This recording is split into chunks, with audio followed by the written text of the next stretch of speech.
Remember to like the video, give your opinions, and subscribe to get informed on our most recent news. Storms have always fascinated me. The drama, the sheer strength, the way they disrupt everything and make everything feel fresh once more. But what transpired during that specific storm altered everything. It had nothing to do with thunder or lightning. It was about something completely different, something human, surprising, and incredibly moving. Diane is my name. At 47, I've been residing in the quaint suburban hamlet of Willow Creek for the past 10 years. Though recently I had started to feel restless, as though something was lacking, something I couldn't exactly identify. Life here moves slowly, which I normally find pleasant. Home alone on a Friday night watching a rerun of an old black and white film, the lights flickered and finally went out completely. Wonderful, I thought, searching for candles haphazardly. Exactly what I required. Looking out the window, I saw the wind picking up and bending the trees under a lowering sky. Lighting a few candles, I covered myself in an old quilt my mother had given me years ago and plopped down on the couch, ready to weather the storm. Every drop pounding relentlessly like a rhythmic symphony, the rain began hammering the roof. Suddenly, amid the constant rain beating, I heard a loud banging at my front door. My heart skipped. Who would be outside during a storm like this? Grabbing my torch, I carefully approached the front door and looked through the window. Mark, my neighbor from 2 doors down, stood on my porch, soaked. A quiet, nice guy in his early 50s who usually kept to himself, Mark had moved in a few months back. Though I'd never had a genuine talk with him, we had traded hellos and short banter. Startled by how saturated he was, I opened the door fast. His shirt clung to his chest and his dark hair hung to his forehead. He looked ashamed, his cheeks reddening even in the low candle illumination. "Diane, I'm truly sorry to bother you," he replied, his voice muffled by the screaming wind. "A tree just fell over my driveway, blocking the road totally. My power's out too, and my phone battery's dead. I didn't know where else to go. I acted without thinking. Mark, come in. Out there you're going to catch your death." He walked in and I quickly gave him a large towel. Apologizing once more, he uncomfortably dried off. Though I didn't want to bother, "Nonsense," I said encouragingly. "We're neighbors. What good are we if we can't assist one another in a storm?" Mark's shoulders visibly relaxed at my comments, and I directed him into the living room. His features softened in the candlelight. I had never seen how very blue his eyes were, or how the wrinkles at the corners suggested many untold stories. Still shaking a little, he sat on the sofa. Rubbing his hands together, he said softly, "You'd think at my age I'd be better prepared." I chuckled softly. "Storms always catch us off guard," I said, considering not only the weather, but also my own recent agitated emotions. I gave him a new cup of tea I had somehow brewed prior to the power going off. The warmth restoring color back to his cheeks made him hold it gratefully. We began speaking, first about the storm, then about ourselves, as the wind howled outside. After losing his wife 5 years ago, Mark had just relocated to Willow Creek to start over. I was taken aback by his candor.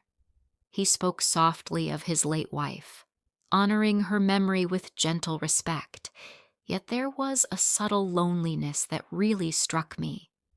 I said in exchange that after a marriage that slowly slipped into friendship instead of love, I had been divorced for 7 years. "We grew apart," I said quietly, staring down into my drink. "Funny how loneliness creeps up on you, isn't it?"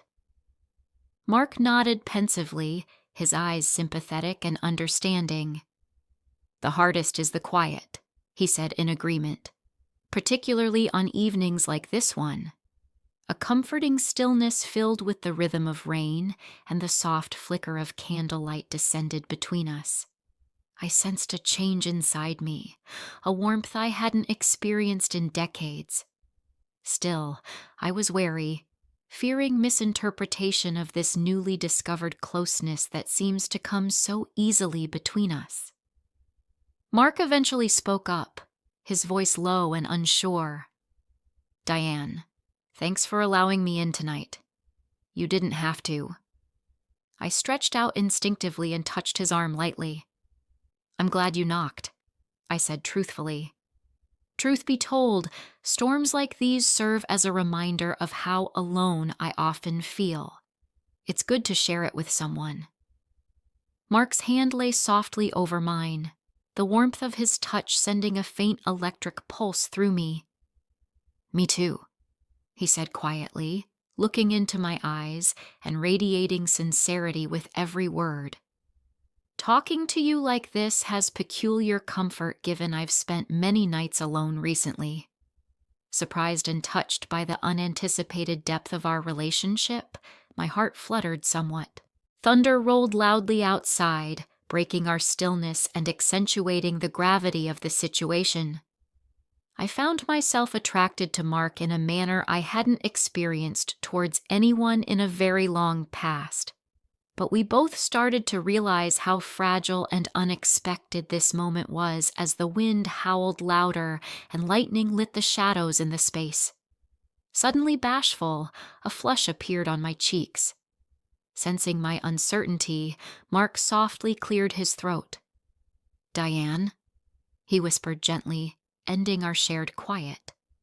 "Though I don't want to make your life any more difficult, I would truly love to know you more. Perhaps even see where this goes, if you so desire."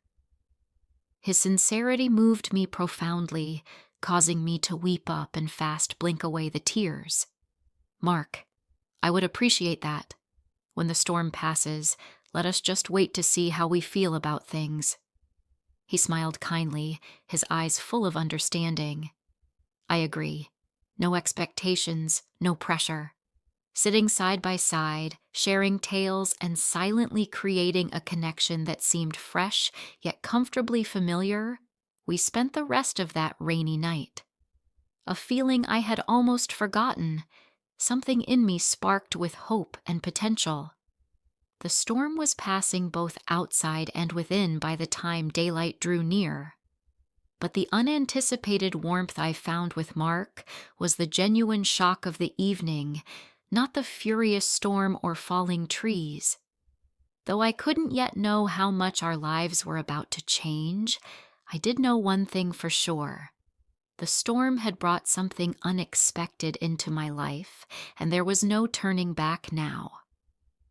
Morning came softly, pouring mild sunlight through my drapes and spreading patterns across the wooden floor. Outside, trees lay strewn in yards, leaves covering the streets, evidence of yesterday night's tumultuous weather. But within my house, the storm's remains told a different story, one of vulnerability, warmth, and unanticipated friendship. Mark had left soon after daylight to evaluate the damage at his home. His presence stayed in my mind long after the door closed behind him. His eyes held mine when he talked. The honest softness in his voice, these subtle aspects played out nonstop in my head, causing me to smile quietly into my morning coffee. Mark came coming slowly down the street that afternoon as I picked up fallen branches from the garden. His steps stopped momentarily at my property border and then started confidently towards me. "Hey again," he shouted, grinning broadly. "Seems like you have a lot of cleaning to do." Brushing stray hair from my face, I chuckled quietly. "It's not too terrible. How's your house looking?" "Not great, to be honest," he murmured, massaging the back of his neck with a rueful smile. "That tree wrecked some of the roof and my fence. I'll be occupied for a time." "Well," I said right away, startling myself, Let me help you. 2 pairs of hands are superior to 1. Mark appeared surprised by my suggestion. Then, a mild appreciation softened his look. Diane, are you certain? You have a lot of your own mess. Playfully daring him, I set my hands squarely on my hips. Certainly. Apart from that, I owe you for last night keeping me company. His face burst into a real smile, wrinkles softly appearing around his blue eyes. That being the case, I humbly accept. Walking side by side towards Mark's house, I found myself thinking about how natural it seemed to be with him, even if our relationship was short. Being with him made me feel an ease I hadn't had in a long time, one that made the work in front of me seem less overwhelming. Mark's property was in bad condition. The huge tree sprawled across his driveway, twisted limbs strewn over the yard, and broken timber all around. Though he was shaking his head a little, he still managed to stay optimistic. I suppose Mother Nature had different ideas for my weekend. We both chuckled quietly, enjoying a moment of shared amusement. Before long, we started cutting and moving branches, removing rubbish, and finally making little piles close to the curb. Hours flew by. Discussion between us flowed smoothly as though we had known one another for decades. Mark spoke more tales from his past during our breaks, and I revealed my own dreams and anxieties, things I hadn't said aloud to anybody in decades. Under the wide sky, the emotional tie that began in the candlelit intimacy of last night expanded steadily, fortified by mutual understanding and quiet trust. Mark's look became pensive as we stopped late in the day, sitting on his porch railing and drinking chilled lemonade. He said softly, "It's amusing, right? Occasionally, the most terrible storms provide the most insight." I looked up to see the pure sky where only hours before clouds had been raging. Turning to look at him, I said quietly, "I was just thinking about something similar. Sometimes, I think, a little turbulence serves as a reminder of how much we long for connection." Mark looked at me, his gaze softly probing my face, maybe noticing the unsaid weakness I had concealed from others for years. "Diane, I've spent a long time convincing myself I didn't need anyone else. That solitude was strength," he said, his voice cracking slightly. "Being with you, however, makes me see I've been deceiving myself." His comment's gentle honesty moved me and my breath stuck in my throat. I slowly extended my hand and softly rested it on top of his. From that basic act, warmth radiated from his fingers gently tightening around my own. Looking down at our linked hands, I whispered softly, "Maybe we both needed that storm more than we believed." His voice was soft and reflective. "Perhaps fate, Diane. Life waking us up, telling us what we have been lacking." For a time we stood silently, taking in the gravity of the situation. The quiet was filled with subtle tension, a fragile expectation that communicated more than any words. Mark eventually spoke up quietly, his voice low and personal. "Diane, would it be okay if I took you out for dinner one day? I'd really want to see you again in a more deliberate context." Instantaneously, my heart warmed and my grin spread gradually across my face. "That would be great, Mark." Relief mixed with exhilaration as his visage significantly brightened. "Good," he murmured quietly, chuckling softly. "To be honest, I was anxious you might decline." I held his hand encouragingly. "Not after all we've shared. No chance." Mark's garden was softly illuminated by a golden glow as the sun started to sink towards the horizon, reflecting gently in his eyes. Between us was a newly discovered tenderness, a delicate but strong link neither of us had foreseen. Still, it seemed sincere, clearly genuine. Later that evening, I walked back home feeling lighter and more hopeful. Life had surprised me in the greatest possible way, reminding me how much warmth, generosity, and unanticipated relationships could enhance us, even at times we least expected them. Mark, his kindness, transparency, and real vulnerability, was on my mind as I got ready for bed that evening. I had not felt this optimistic about someone in a very long time. Could this storm really have altered everything? I lacked all the solutions, but for the first time in years, I felt driven to find them. With the gentle murmur of nighttime crickets coming through the open window, I whispered a secret thank you to the storm, to fate, and especially to Mark in the still darkness of my bedroom. Little did I realize the emotional intensity of this trip had only just begun, and what happened next would impact us both in ways we could not yet foresee. Thoughts of Mark flowed softly through every moment of the next 4 days, which flew by. Distracted by memories of our shared talks and the gentle comfort of his presence, I found myself smiling impulsively. At 47, I had not expected to feel like a schoolgirl impatiently waiting for a phone call, but my pulse raced every time I looked towards his house. The day of our meal finally came. Mark had recommended we visit the lovely small Italian restaurant downtown, a warm family-owned business famous for its soft lighting and intimate vibe. It had been long since I had felt this anxious or thrilled. That night, I dressed carefully, selecting a plain yet beautiful blue outfit that highlighted the brilliance in my eyes. I grinned at my mirror reflection, seeing how the excitement had softened my features and given me a young glow I had nearly forgotten. My breath caught as Mark came to fetch me up, waiting at my door with a lovely grin. His black pants matched his strong, quiet attitude. He wore a neat navy button-down shirt with sleeves pulled up casually. He gave me one gently scented, deep crimson rose. Quietly, with sincerity clear in his loving gaze, he said, "Diane, you look lovely." Accepting the rose and breathing in its exquisite perfume, I reddened slightly. "Thanks, Mark. You seem really kind, too." We found a corner table under lovely golden lighting at the restaurant. Soft music in the background set a mood that welcomed closeness and openness. Laughter and times of quiet understanding punctuated natural conversation.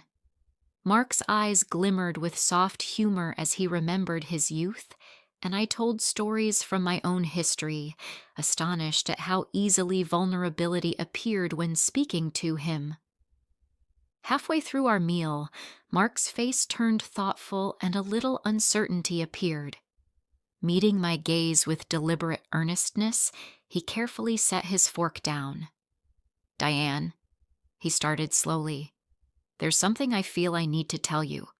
Something that's been on my mind since the storm." I stopped, my heart racing all of a sudden. "Go on," I said gently, attempting to mask the little fear that started to surface. He breathed deeply and slowly, as if collecting his thoughts. Years have passed since I let myself feel this way about someone. Ever since I lost Lisa, my late wife, I've held myself back emotionally. I thought shutting out vulnerability meant protecting myself from pain. But after meeting you, I realized I've been denying myself something essential.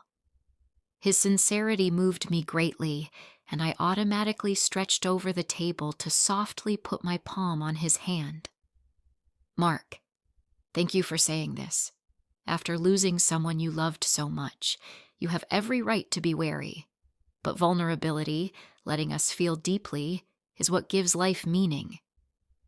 His look softened appreciatively, and relief spread over his features. "You're correct, Diane, and that's precisely why this night means so much to me.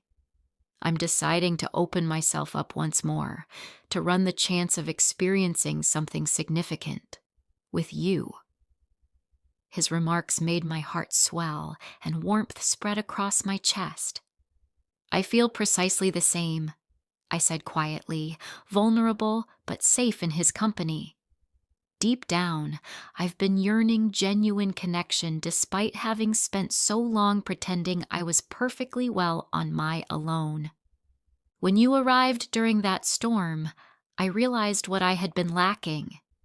Savoring the newly found connection between us, we shared a calm moment of mutual understanding, fingers gently interlaced on the tablecloth.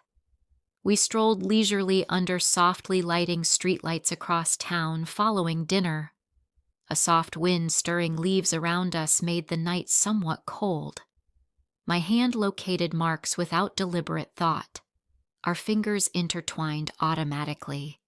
It seemed appropriate, simple yet very important. Mark stopped as we walked by a little park softly lit by moonlight and turned gently towards me. He reached up to delicately brush a strand of hair from my face in the silent stillness, fingertips lingering softly against my cheek. "Diane," he said softly, his voice real and kind. "Meeting you has reminded me how good it feels to share life with someone else.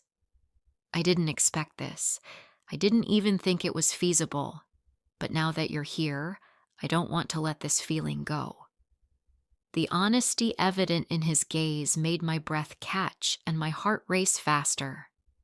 "Mark, I don't either. You have opened my heart in ways I believed were gone forever." He inched closer, pausing a little as though waiting for my go-ahead. I lifted my face up without thinking to meet his lips gently. Though soft, our kiss was full of strong, silent intensity that said volumes. The loneliness that had characterized our recent years vanished totally in that one moment under the starry sky. Mark closed his eyes and softly placed his forehead against mine as we separated, as though relishing the profundity of the moment. "I never imagined I'd feel this again," he said softly. Fingers gently stroking the side of his face, I said, "Me either. I appreciate your risk-taking." Walking home hand in hand under the sky made me feel different, lighter, more optimistic, and emotionally awakened. Our unplanned evening had softly opened doors inside both of us, letting warmth and intimacy pour into areas we had kept quite guarded for far too long. Mark stopped at my door and turned to look at me with a soft smile. "Thank you, Diane, for tonight. For all you do." I squeezed his hand lovingly and grinned broadly.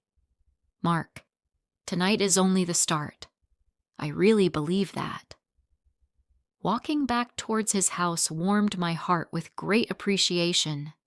Life had startled me, had astonished us, in a way neither of us had thought conceivable. I felt revitalized, emotionally aroused, and profoundly linked in a way that made my pulse race with anticipation for the future. Little did I know then, our path was only starting and the most deep revelation waited just ahead. Every day more colorful and lively than the last, the weeks that followed appeared to pass in a hazy haze. Mark and I shared long walks, peaceful evenings, and the sort of simple friendship I'd long since forgotten was possible, spending as much time together as we could. Once alone, my world had grown into something considerably more satisfying, richer, warmer. On a bright afternoon, while we sipped coffee on my front porch, Mark looked towards me pensively, his eyes soft yet serious. "Diane, I've been mulling over how odd it is, how our paths intersected that stormy night, almost as if fate decided to intervene." Leaning comfortably against him, I grinned broadly. I felt the same way. A storm was the last thing I expected to bring such joy into my life. He held my hand with tenderness. I didn't either. Years have passed since I felt linked to anyone. Now I cannot picture going back. Distant thunder, an unexpected reminder of the night our trip had started, disrupted our silent thought. Slowly, clouds formed in the sky. Their soft rumbling was a comforting reminder of the beauty possible from disorder. Mark astonished me later that evening by reaching into his wallet for an old picture as rain softly tapped against the window panes. When he gave it to me, his face was gentle and nostalgic. "This was Lisa," he remarked softly, his voice full of respect. "Every day since Mom died, I've carried this picture with me. Tonight seems appropriate to finally let go." I closely inspected the faded picture. Lisa was a nice woman with a sincere, warm smile, someone obviously loved and much valued. Mark's candor made me feel tight in both sympathy and appreciation. "Mark, she was lovely." "She must have been quite unique," I said earnestly. His eyes were thoughtful as he gently shook his head. "She was. She showed me how crucial it is to love openly, without regret. For years, I believed I would never experience that again, but now, Diane, I discovered something amazing with you. You have revived me." Tears clouded my sight as I carefully returned the image to his palm. "Mark, I can't tell you how much it means to me that you shared this. I want to respect what you have had, what you have lost, and value what we are constructing together." His eyes glimmered gently as he stared at me closely. "That's precisely how I feel, Diane. Meeting you has shown me that love is limitless. Our hearts expand. They don't replace. I never thought I could feel this strongly again, but here we are, and it seems perfect." As we held each other gently and rain gently ran over the windows, my heart swelled. It was a time of silent thankfulness, a mutual recognition of loss, development, and the lovely complexity of discovering love once more. Several weeks later, Mark asked me to a weekend trip to a cottage tucked away in the surrounding mountains. Quiet, calm, and profoundly romantic, it was the ideal venue. Under stars so brilliant they looked impossibly near, we hiked beautiful trails, laughed together, and talked profoundly into the night. Mark looked at me on our last night near the crackling fireplace, covered in a beautiful quilt, his gaze warm but vulnerable. "Diane, these last few months have changed me in ways I never imagined. I never thought I'd meet someone who gets me the way you do. You have opened my heart again and given my life more happiness than I ever imagined." Happiness made my eyes wet and emotions surged inside me. "Mark, I feel precisely the same. You have returned me to myself. Now, I cannot picture my life without you in it." He drew a little velvet box from his pocket. Anticipation flooded my chest, and my pulse soared, breath catching. Mark's voice quivered a little. Every syllable showed honesty. "Diane, life brought us together in the most unexpected way. Through a storm, a knockdown tree, and a soft knock on your door. I believe with all my heart that we were intended to find each other. So tonight, I want to ask you, will you marry me?" Nodding fervently and chuckling gently in my happiness, I found tears rolling down my face. "Of course I'll marry you, Mark. Yes, naturally." Then he softly pulled me into his arms after slipping a thin, dazzling ring upon my finger. Joyfully by the warm glow of the fire, we kissed deeply, sealing our dedication to enjoy the unexpected, lovely path life had given us. We told friends and neighbors our joyous news as we returned home. Their congratulations' sincerity reflected the happiness we both experienced profoundly within. Privately, though, we understood that our actual celebration was much quieter, much deeper, a shared awareness of love produced from vulnerability, openness, and emotional fortitude. A few close friends, neighbors, and relatives surrounded us as we married in a tiny, intimate ceremony in our lawn some months later. Our vows were honest, sincere, and very emotional, reflecting our path. Standing before Mark and gazing into his eyes, I knew without a doubt that this storm, both literal and emotional, had taken us precisely where we needed to be. Mark gently grasped my hand later that evening as darkness fell softly about us and smiled at me lovingly. "Mrs. Anderson, are you ready for whatever follows next?" Feeling really thankful and quite optimistic, I squeezed his hand affectionately. "Mark, facing it together will help me to be ready for anything." Beneath a sky slowly filling with stars, we stood together with hearts bonded by vulnerability, openness, and mutual respect. Our path had been unanticipated, profoundly emotional, and life-changing in ways we never thought imaginable. Facing our future made one thing certain. Together we found something amazing, the bravery to love truly, freely, and without regret.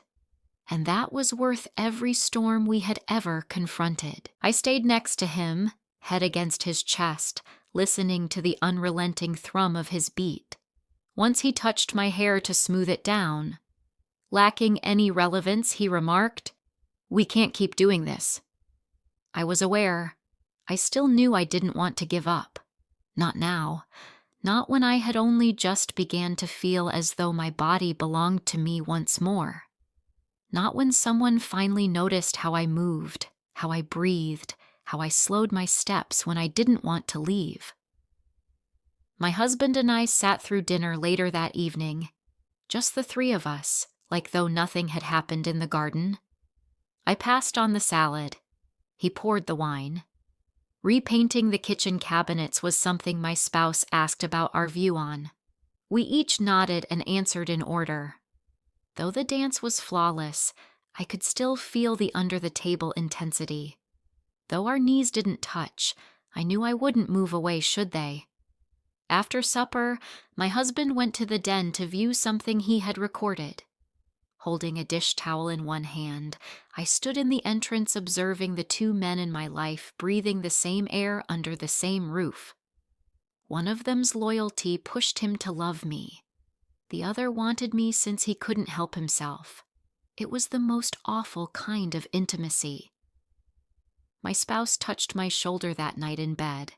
His fingers were fragile, tentative. I gazed at him not out of obligation, but rather because I wanted to know, had to remember what this was supposed to feel like. He kissed me. I let him, but my body did not react. Not as it formerly did. The garden sprang to mind, to calloused hands on my waist, to kisses that burned and endured. I closed my eyes and let the time pass. I touched something in the dark that terrified me. Being caught didn't bother me. I was afraid I might not. The following days unfolded with false tranquility. I prepared meals, responded to emails, folded laundry with unwavering accuracy, and completed my tasks like clockwork. I kissed my spouse when he left for work. I asked about his day when he returned. From the outside, I was the same.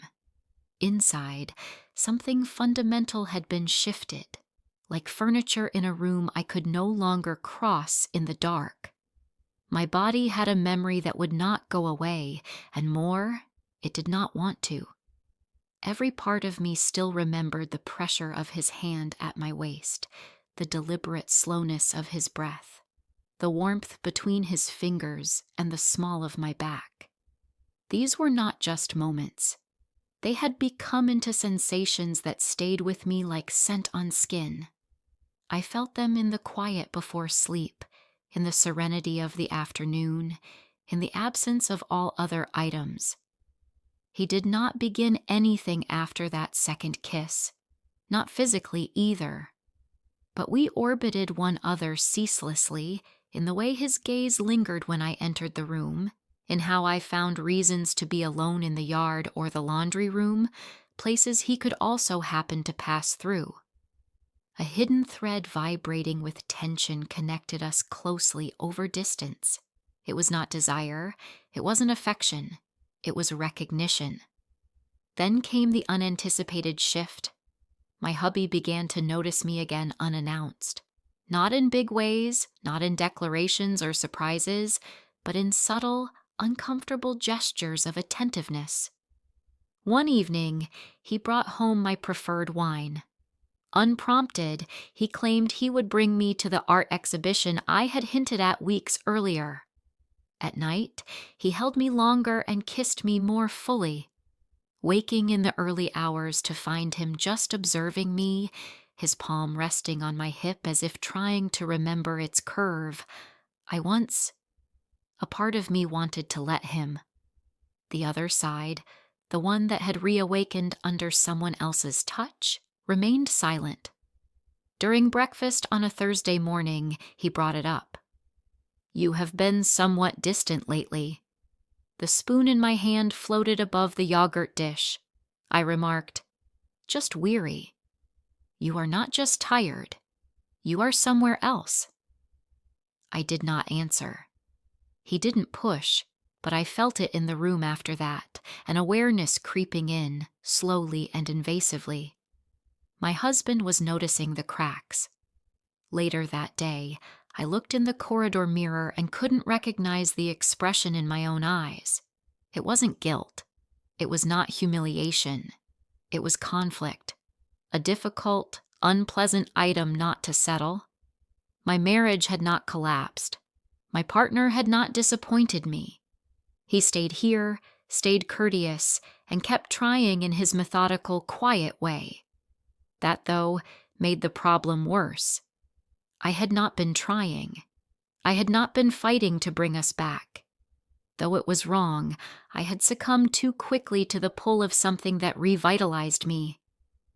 That night my stepfather and I were once more alone in the kitchen. The house was quiet.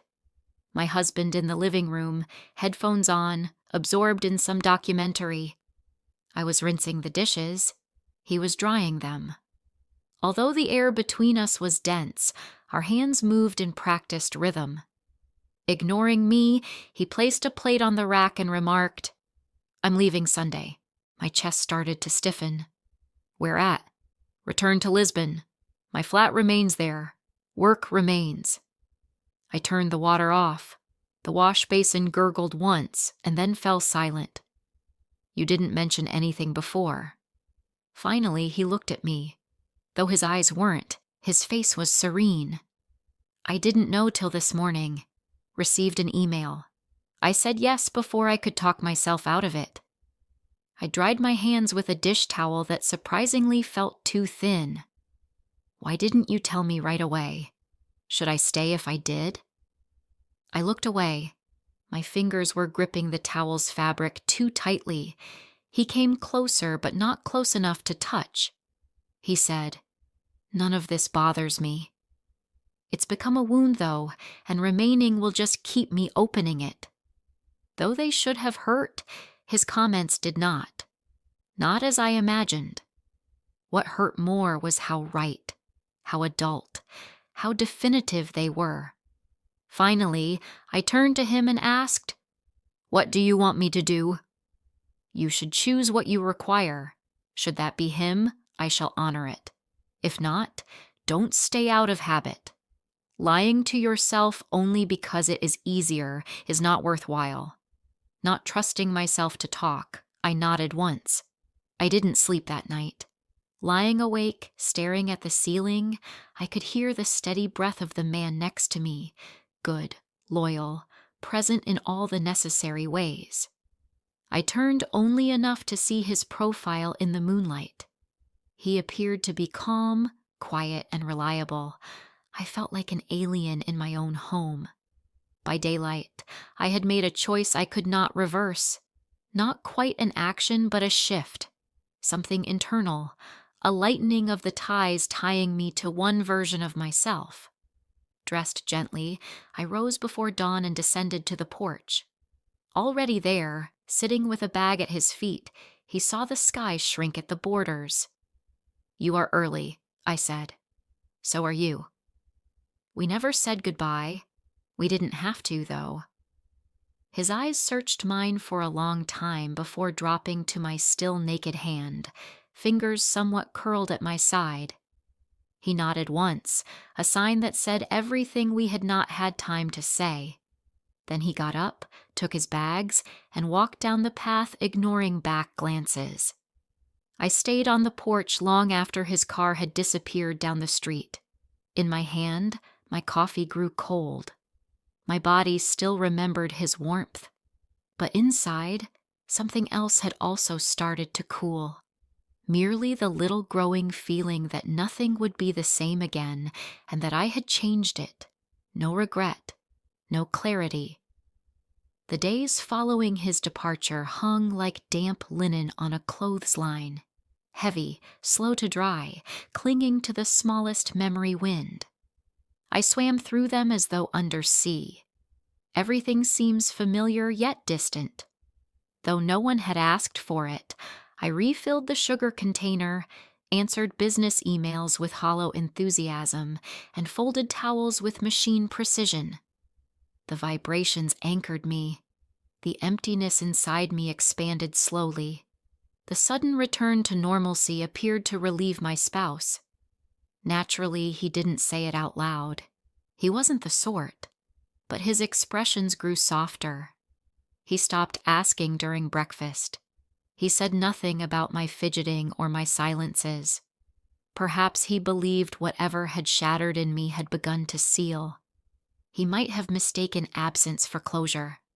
Absence is not, however, tranquilly. It's just quiet. The envelope came next. Late Thursday afternoon, clouds filled the sky, the kind that hang low and diminish everything. Among the usual chaos, catalogs, a bill, a dentist reminder, the mail delivered a white unmarked envelope with my name written in that unmistakable slanted, clean, European script. Held in both hands at the kitchen counter, my fingers pressed the edges. Afraid to open, afraid not to. Inside was one page, folded once. No greeting, no date. Printed, only a quick note. Spare, I didn't stay. I left believing in us. Sitting down slowly, the letter in my hands trembled. Those words' weight slammed into my chest like rock. He wasn't begging. He was not in charge. In a sea of half-lived conversations, he had only offered me one truth, something pure. I didn't tell my husband. I could not. Not because I was defending the affair, but because I no longer trusted myself to talk about it without wanting it back. That night, as we lay down, he turned to me and put a hand under the duvet on my waist. Soft was his touch, a sign he hadn't used in weeks. "I have missed you," he said softly. I did not respond right away. The ceiling above us glowed faintly from the streetlight outside. I looked at the shadows on the wall, my body tensed not in denial, but in anticipation of the falsehood I would have to speak. I eventually remarked, "I've been here," and hated how hollow the words seemed. As he drew closer, he kissed my shoulder. "I get it, but sometimes it looks like you aren't." There was no fee, only observation. It hurt more than any uncertainty would have. Later, I lay up for hours, eyes wide, staring at the ceiling while he drifted off. Every scenario I replayed was the back seat of the automobile where our legs had touched but never intertwined, the garden, the porch, the kiss of the cedar tree, the tranquility of the drive home. I recalled how his eyes had narrowed as he saw me speak. With whole presence, not suspiciously or possessively. That kind of concentration stays under your skin. It alters you. Then I realized I was not mourning the end of the affair. I mourned the return to invisibility. The next morning, I rose early. Not to cook, not to clean, but to move. I sought proof of life, movement, and fresh air. I left a note on the counter claiming I went for a stroll. Back soon. I did not walk the trail of the park. I didn't walk towards the shops. I strolled instead into the historic portion of town where the pavements broke at the edges and brick structures leaned together like talking elders. I walked past a closed cafe with filthy chairs still stacked inside. A second-hand storefront crammed with clocks, all displaying different times. I landed up at a small train station I had not meant to find. I stood there watching people board the morning queue, all certain of where they had to be heading. Years had passed since I had felt such confidence. I sat on a seat and looked at the tracks until my coffee in my hands turned cold. I did not want to run. I didn't want to abandon my life. I just wanted to really feel that I had some control over it. That night, my husband suggested we depart together. Just the two of us, perhaps next weekend. That site you liked beside the lake.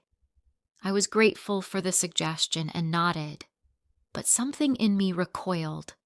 Returning to a site packed with old memories and pretending to make new ones on top was like burying still warm flames under snow. I said I'll check my calendar and left it at that. Lips brushing my forehead, he said goodnight.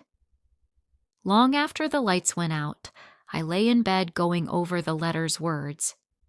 I departed because I did. That line ripped apart in my thoughts like thread, pulling at all I had thought was securely sewed. I flipped it over and over not for hope or regret, but rather because it reminded me of the very need to be wanted that drove someone to leave to safeguard what he felt. And then it struck me. My spouse had never fought for me. Not really. He had lived next to me, saved me, and protected me. The man who kissed me beneath the trees, though, had seen the storm in me and had stepped into it. I did not cry. The letter was never touched by me again. I just knew I would never go back to who I was before it arrived.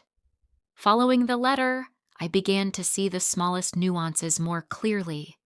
Rhythmic stairway footsteps, the soft clink of a spoon in a ceramic cup, the split second of uncertainty before my husband touched my back.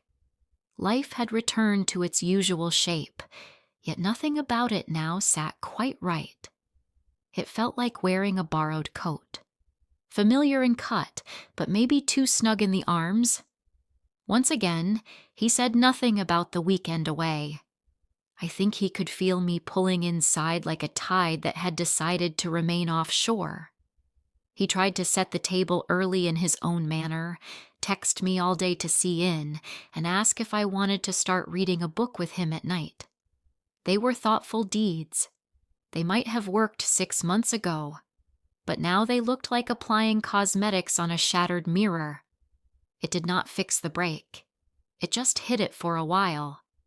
Though I continued with the dinners, the smiles, the surface conversations, I couldn't help but shake when I was alone. But from the realization that I had entered a life I could never undo, not from fear, not even from want. I found myself reading the letter again in the calm areas of the day. Once in the washing room with the door nearly closed. Another time in the pantry when I pretended to be rearranging jars. Though I never cried reading it, my heart ached in a way I couldn't articulate, like a stretched violin string waiting for sound that never came. The incident that undid me was not remarkable. It has nothing to do with him, though. It came from a single sentence my spouse spoke while we were watching television. "You seem to be getting better lately." Trying not to react, I blinked slowly. In what way improved? Simply lighter, as though you were sleeping more, not as stressed. Though said with empathy, what I heard underneath was what he could not see. Everything I had managed to hide under courteous dinner conversations, immaculate linens, and filthy dishes. That night in the bathroom, brushing my teeth, I gazed into the mirror at my own eyes. Then I understood what I had been avoiding for weeks. I could stay, and nothing would collapse. I would still be married. My husband would stay constant, nice, and cordial in his attitude. But within that opulence, I would be quietly vanishing. Fully clothed, I lay motionless next him, listening to his breath even out in sleep. Remember to like the video, leave your opinions, and subscribe to be informed on our most recent articles. I never imagined that night would alter my perspective on all, my career, my decisions, and especially the man I had worked beside for more than 10 years. But certain times sneak up on you when you least expect them, unfolding like a perfectly timed symphony, each note hitting something deep inside of you. It began as a typical evening. The city's lights sparkled through the broad glass windows of the rooftop venue. The annual business gala had just finished. Stepping outside, breathing the fresh night air, thankful to be away from the commotion, the laughing of colleagues still rang in my ears. Reminders of the long hours spent standing and smiling, my heels pinched somewhat. Leaving already? I turned to find him, James Carter, my supervisor for the last 12 years. Silver at the temples, smartly dressed, and always carried himself with the confidence of a guy who has built something from the ground up.